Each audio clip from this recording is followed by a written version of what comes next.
మేడ్చల్ జిల్లా కీసర మండలం బోగారం గ్రామంలో చోరీకి ప్రయత్నించిన ఇద్దరు దొంగలను స్థానికులే పట్టుకున్నారు. గ్రామ పరిసరాల్లో నిలిపి ఉంచిన వాహనాల బ్యాటరీలను చోరీ చేసేందుకు వచ్చిన ఇద్దరు అనుమానితులను కొందరు అప్రమత్త యువకులు, లారీ యజమానులు గమనించారు. వెంటనే వారిని వెంటాడి పట్టుకున్నారు. ఆగ్రహానికి గురైన స్థానికులు దొంగలకు దేహశుద్ది చేసి అనంతరం పోలీసులకు సమాచారం ఇచ్చారు. కీసర పోలీసులు ఘటనా స్థలానికి చేరుకుని ఇద్దరిని అదుపులోకి తీసుకుని స్టేషన్ కు తరలించారు. నిందితులు గతంలో ఇతర ప్రాంతాల్లో కూడా ఇలాంటి చోరీలకు పాల్పడ్డారా అనే కోణంలో పోలీసులు ఆరా తీస్తున్నారు. పోలీసులు మాట్లాడుతూ స్థానికుల అప్రమత్తత వల్ల పెద్ద చోరీ తప్పిందని, ప్రజలు ఇలాగే అప్రమత్తంగా ఉండాలని కోరారు. తెలుగులో మాట్లాడరా? తెలుగు వస్తుందా?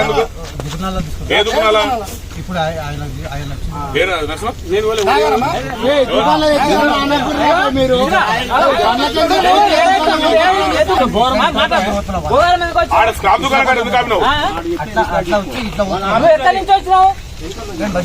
మస్తూరాబాద్ నుంచి అవుటర్ రింగ్ రోడ్ కాక మస్తూరాబాద్ అంతా అక్కడ అట్టే పోతాం.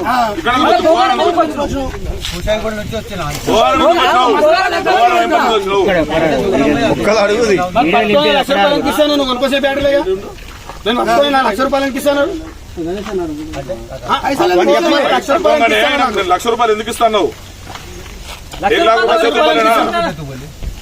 अरे 3 लाख मार दी अरे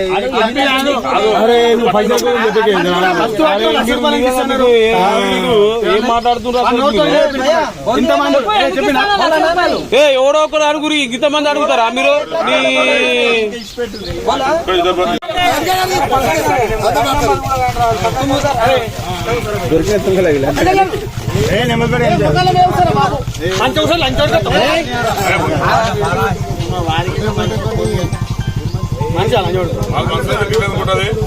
వాళ్ళ మనసులో